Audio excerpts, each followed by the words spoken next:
A really great way to keep up with our market is to simply keep up with blogs in our market.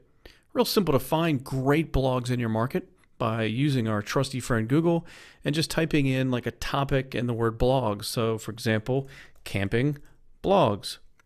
So typically what will happen is if you search for a certain topic or interest in the word blogs, you'll almost always end up with a blog post by someone that lists the best blogs in that market. So for example, if we look at these results, 5 family camping blogs, 10 best hiking and camping blogs, that certainly sounds great, right? So if we click on that and we go to this site, here they have all kinds of links to camping and hiking blogs.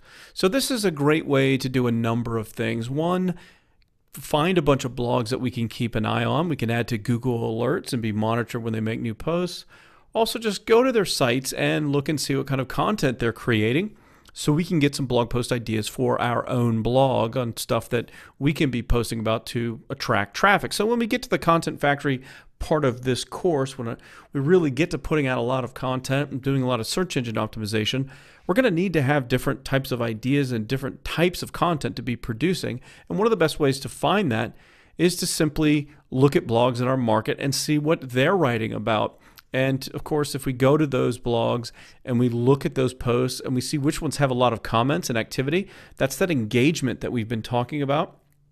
We can then create our own blog post based on similar things because it's going to get engagement. We can also post it on Facebook. We can post it on other social media platforms because hopefully it's going to get engagement there as well because the market has already proved to have a lot of interest in it because we can find that interest on other blogs first. Again, it's the same theme over and over here during this course. Don't reinvent the wheel. Just open your eyes, do some simple searches, and you can find things that are going to help you grow your business online, getting more traffic and hopefully reaching more customers.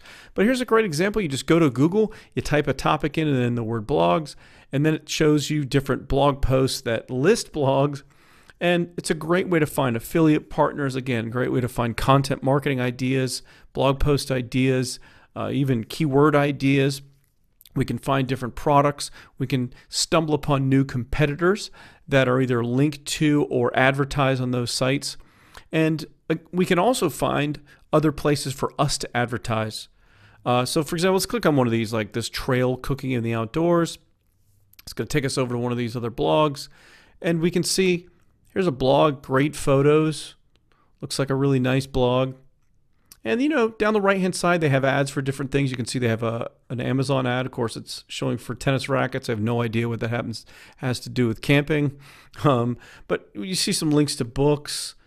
Right away, I can tell you that this blog doesn't make a lot of money from the ads that it has on it because they're not really related. Look, real estate websites.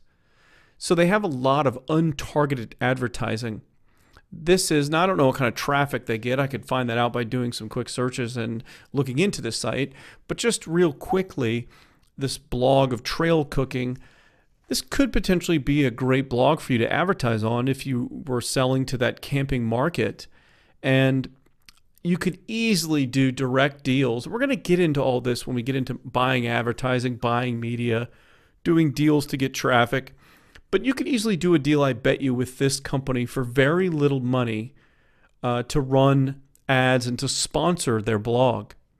Most people don't realize that just because you don't see a certain type of advertising format on their blog, that it doesn't mean that they won't do some kind of deal with you where, you know, you could have like the sidebar or the background image related to your company where you're kind of sponsoring their blog, or some other creative type of ad that can bring traffic to your website that's not necessarily shown in the sidebar. Like if you don't want one of these square types of ads or one of these, you know, smaller links, well, you can see here they did sponsored by, and they have a couple of advertisers here, but it doesn't mean you can't. You could also do that, but it doesn't mean you couldn't go further than that and do kind of bigger and better sponsorships of any site on the internet. You just have to work out the deal. And of course, which we'll get to, when you do any kind of deal, you obviously need to track your ROI. You need to track the traffic that comes just from that site. Like if you were to sponsor the site in any way, you'd want to be tracking the traffic that comes from this site and seeing what happens to it. How many of those clicks opt in? how many of those opt-ins buy your product, what's the total revenue generated in a month by your advertising placed on the site. So if you sponsor the site for $500 a month, are you getting back more than $500 a month in business? Sometimes you can get back $5,000 in business. Sometimes you can get back zero.